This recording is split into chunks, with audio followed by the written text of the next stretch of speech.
Sa kemi po dje një reagim për presidencës që ka shpreh gatishmëri për me u taku. A mendoni që duhet me caktu LDK-a një datë me qenë se ka qenë e para që ka dhënë klipin? LDK ka dhënë iniciativë, por s'është për protagonizëm.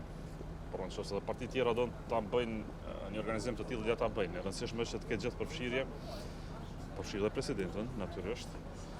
Por mbi të gjitha çështja thelbësore është substanca e takimit. Për çka po takohemi? Pra po takohemi për të dhënë zgjidhje apo po takohemi për të vazhduar këtë cirk politik që po ndodh tani? Fatkeqësisht partitë politike vazhdojnë të qëndrojnë pozicione që na sjellin çdo 48 orësh. Dhe ndonse dua të kuptoj pozicionet e tyre janë më tepër dëshirore. Duhet të jemi të sinqertë me qytetarët e vendit, askush nuk e ka shumicën sot në Kosovë. Dhe me qenë se askush s'e ka shumicën dhe s'mund ta bëj shumicën, le të ulemi gjithë bashkërisht, le të bëjmë një zgjidhje. Ne kemi dhënë një propozim. Ky propozim mund të mos jetë më i miri, por është i vetmi realist sot në Republikën e Kosovës. Qofse partitë nuk e dojnë një propozim të tillë, le të vazhdojnë të mblidhemi kështu 48 orë e tallemi me qytetarët e Kosovës. Edhe diçka du të them. Është mirë që askush mos flas për votat e LDK-s. Por këta kemi qartë. Kushdo që e propozime dhe brenda atyre propozimeve ka votat e LDK-s, pa zërin dhe arsyeën e LDK-s, pa vendimin e LDK-s, është duke bërë një mashtrim publik. Askush në Kosovë sot nuk e ka shumicën. Kjo është e vërteta. Prandaj kemi dalë me propozim të hapur, ftesë të hapur partive politike që të kenë rezon, të ulemi edhe të kapërcejmë këtë gjendje. Nëse janë të gatshëm, këtu jemi. Nëse nuk janë të gatshëm, do të vazhdojmë me këtë. Kush po flet për votat e LDK-s edhe eventualisht nëse presidenti cakton një datë do të jeni pjesë e një diskutimi?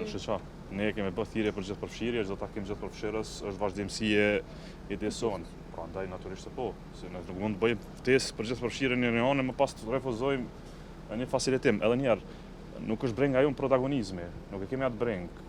Pra bën të thras dhe dikush tjetër, bën të marrë iniciativë dhe dikush tjetër. Ne kemi lansuar një ide, pra substanca është me rëndësi. Çka po bëjmë pas gjendjes së tanishme?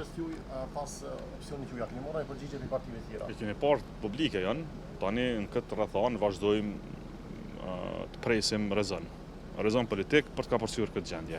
Edhe një herë po themi, ideja jonë mund të mos jetë më mira, por është vetmja në tavolinë, në diskutim publik, është gjithë përfshirëse, është besa edhe sa më parë, sa më mirë. Qa bëm sot? Unë mbledhem edhe një herë pas 48 orësh për të përsëritur skenarin e njëjtë, si një kasetofon i prishur, edhe për të tallë me një vend tonë.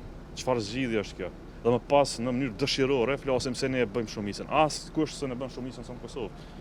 Kjo është ngërçi politik për cilin po flasim. Prandaj duhet kemi rezon për dalë nga kjo krizë. Me një kohë për zgjedhje, dhe marrëveshja gjithëpërfshirëse flet për zgjedhje. Pra ne po flasim, po bëhemi bashkë për të marrë me vesh edhe për zgjedhje. Po para zgjedhjeve le të kemi një gjithëpërfshirje, një qeveri tranzicionale që mirëmi me disa çështje bazike. Le të mirëmi me një agjendë specifike, le të mirëmi me çështje ekonomike, le të mirëmi me çështjen e rrymës, le të mirëmi me çështjen e çmimeve, le të mirëmi me çështjen e interesit nacional për Republikën e Kosovës. Le të akordohemi për gjëra që pajtohemi. Për gjëra që spajtohemi të lëmë anash. Alternativa kësaj është vazhdojmë kështu siç po bëjmë, e shihemi të dielën e më pas të martën, e ditëve tjera por pas një rezultat. I presim kurdo që janë parti tjera, LDK-ja tashmë shfutur në procesin e organizimit të zgjedhjeve lokale sepse kohë për të humbur skemi. Punë të mbarë.